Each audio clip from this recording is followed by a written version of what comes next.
I'm the Reverend Dr. William L. Johnson III, chaplain here at Christian Hospital Northeast. I am happy and thankful for the opportunity to welcome you once again to our morning meditation. As we do each week, we share these words, these messages, hopefully, that are inspiring and encouraging to you as you are navigating your day, navigating your week. And we hope that they will be an inspiration for you as you are going through the ups and downs, the roller coaster ride of what life has to offer. We are aware that life comes with many turns, challenges, difficulties, joys, accomplishments, achievements. All those things happen in the one life we're living, in the one life we're given. And so, as we do so, we don't do this alone. We don't do it isolated, but we do it with each other. And we are encouraged as we make it one with the other, holding hands sometimes, encouraging words at other times, maybe a nod, maybe a look, to make sure that we know that we're not alone on this journey and on this road. So welcome to our morning meditation. As we do each week, we share a message that we hope that will inspire you and remind you of your value in the world, that you have something to offer. And because of that, we value you and we want you to know that you're loved, you're appreciated, and yes, you're irreplaceable. Today's message and meditation for our thought and our processing today and this week is entitled On Being Cared For. The meditation is about on being cared for. Many of us have found ourselves sometimes overtaxed, overwhelmed, sometimes underappreciated as we are trying to navigate life, giving the best of ourselves to others, trying to make sure that our families and our children are cared for and supported, trying to do the best we can in our various vocations and, yes, our career goals. We find ourselves sometimes not giving the attention or giving the attention to ourselves or being given that attention to be cared for by others. Or perhaps you're like me, that you have found a way to navigate in your own at your own pace and not be willing or not necessarily able, consciously able to be able to say, yes, I'm in need. I need to be cared for. So this message is for those of us who have found ourselves in that in-between place, trying to figure it out and trying to make sure that we are whole and healthy and strengthened and encouraged along the way. Today's meditation is about really that, a meditation, friendship, and yes, care. So I wrote down a few notes for myself. So bear with me if I look down and not attend to you the way I usually do. But I think it's important for me to note these things because I've been thinking of ways in which we have all been helped, been mended, and yes, even repaired in some way by the help and the care of other people. For those of us who've been repaired, been mended, been cared for, by those in which we found who stepped in. We want to take a moment to salute those who've cared for us, who came in a pinch, who stood by us when we didn't even expect it and helped us come through. For all of those who are surgeons who come through the miracle of repairing a person who's been broken or wounded or hurt, we want to thank you for the ways in which you have provided help in mending. For those in healthcare, nurses and doctors, and those who have done various and sundry things to try to make sure other people can be supported, thank you so much for caring for those who needed that care. And for those of us who've been recipients of such care, I want to say to you that it's important to allow for yourself to be healed and repaired and mended by the help of others. It doesn't take anything from us, and it doesn't diminish our ability to be strong. We all go through moments in which we really need somebody to step in and support us. It's interesting that while we're going through what we go through, those who have loved us to health and those who've encouraged us out of depression, and for those who have reached us just as we were about to fall over the edge, we find ourselves in a moment of in a world that has lacked the capacity to care for others and to be in a place where they can allow themselves to be cared for. In fact, I would like to share and think I imagine that the reason why we have a world or living in a space where people are not as compassionate toward others is because maybe people feel that they can't trust others to care for them. Yeah, we've had so many experiences like that, that we look to other people or certain people to care for us. We look for people or circumstances or even our achievements and other things to make ways for us, to make sure that we were going to be okay. And we've been left hanging. That has been an epic fail by those in which we have entrusted to do so. Maybe a parent, maybe a friend, maybe a mentor, maybe a boss, maybe our children, maybe those in which we found ourselves close to, maybe even ourselves. So I want to share this message, I think, to help all of us find a way to be able to navigate what it means to be cared for and how to capitalize or to enrich ourselves, to embrace, rather, that's the word I'm looking for. Embrace the idea of being cared for does not always happen the way we think. And so that's what I wanted to share with you. We have been cared for. Many of us have found ourselves being cared for by the love, care, the repair work, the mending of others. But I do want to say that being cared for is really interesting because it does not, number one, always or often come from the person or the place or the thing or from the source that we thought it would come from. It's strange that while we are looking in one direction, looking for the hope or the help or the care from a person that we want to care for us, we sometimes neglect the fact that we're being cared for, just not from the source that we thought it would come from. In other words, we like to think that our parents, our mothers should treat us a certain way, our fathers should do certain things, our bosses, our friends, our loved ones, the people that we want to love us back or to give us what we need, they don't often come through the way we want.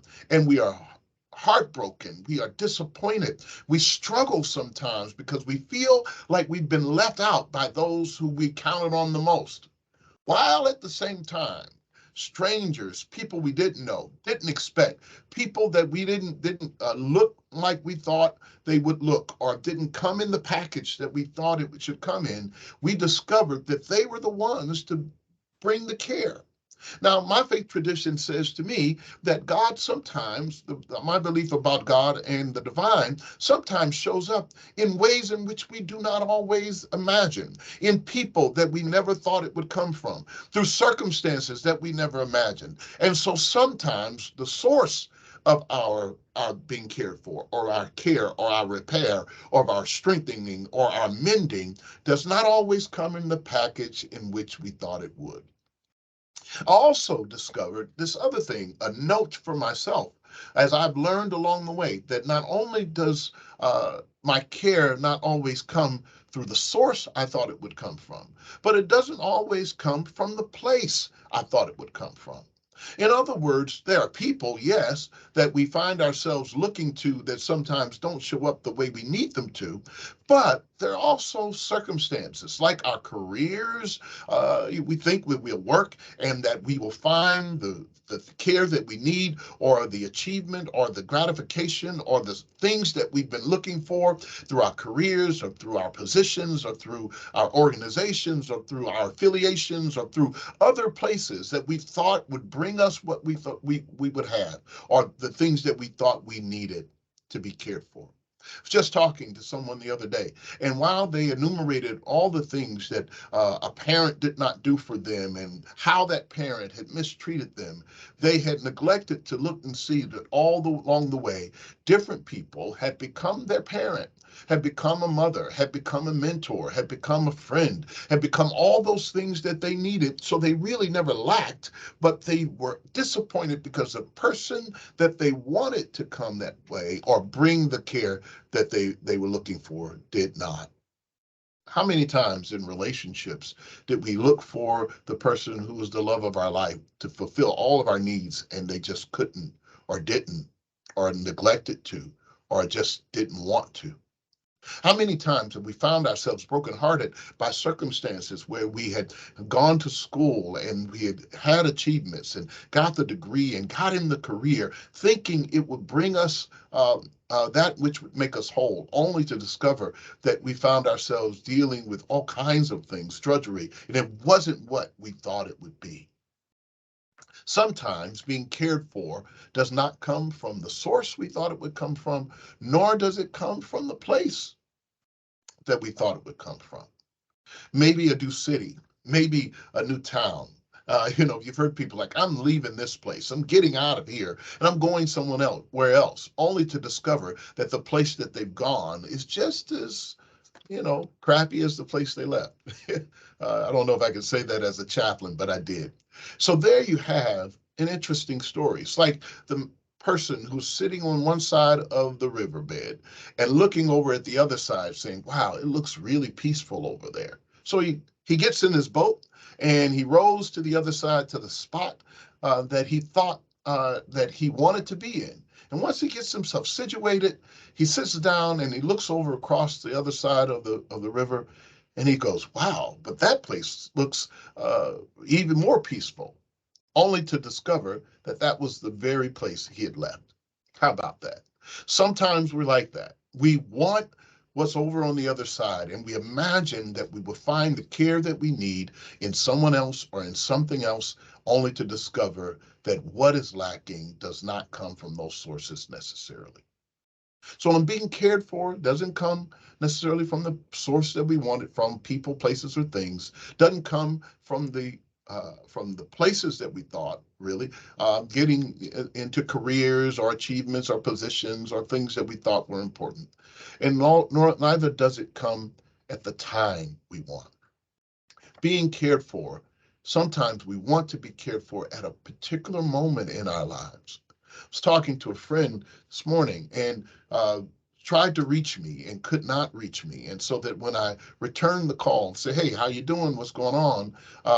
Well, no longer wanted to have the conversation. Whatever the need was still there, but they felt some kind of way because I was not able to be there when they wanted it.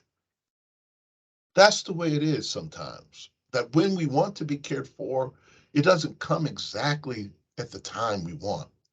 And that is a part of our journey because we are not always in charge of how and when and where things will happen to care for us. But if you stop and pause, the question is not who did it.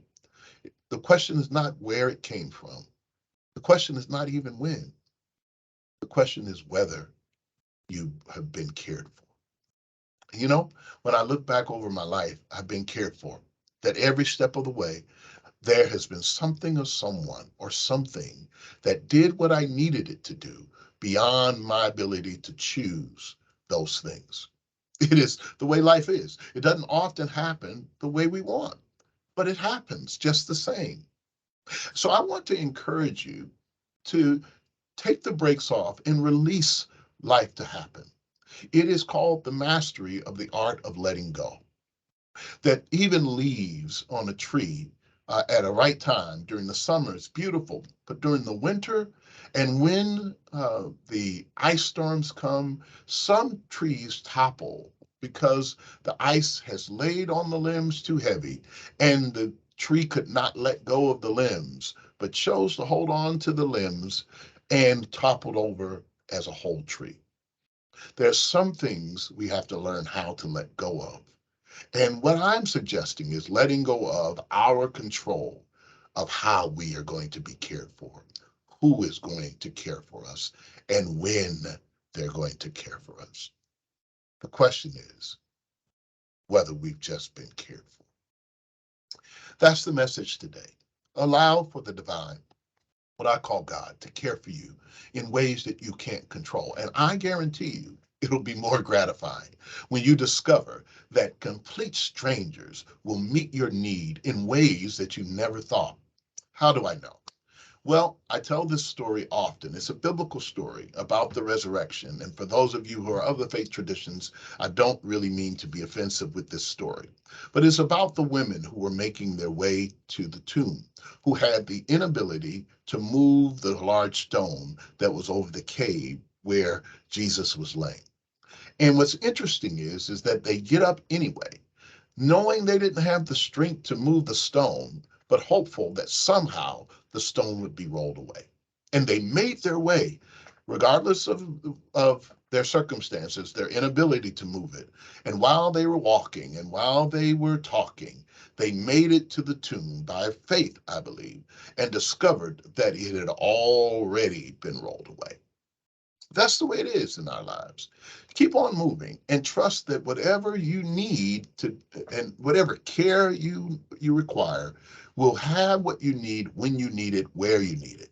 And it will not necessarily be from the source that you expected it from, but it'll happen just the same. That's my prayer, my hope for you this week. I am praying for you, hoping that you know that you are valued, you're loved, you are appreciated, and you're irreplaceable. This is my promise to you that as we are going through our journey, whatever life brings our way, we will remember each other in prayer. And I guarantee you, encourage someone, say something nice to someone, be kind to someone. As you have been cared for by others, look for opportunities to care for other people.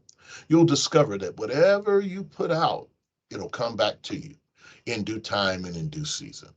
Thanks again. We appreciate you. Have a great day and have a great week. Take care.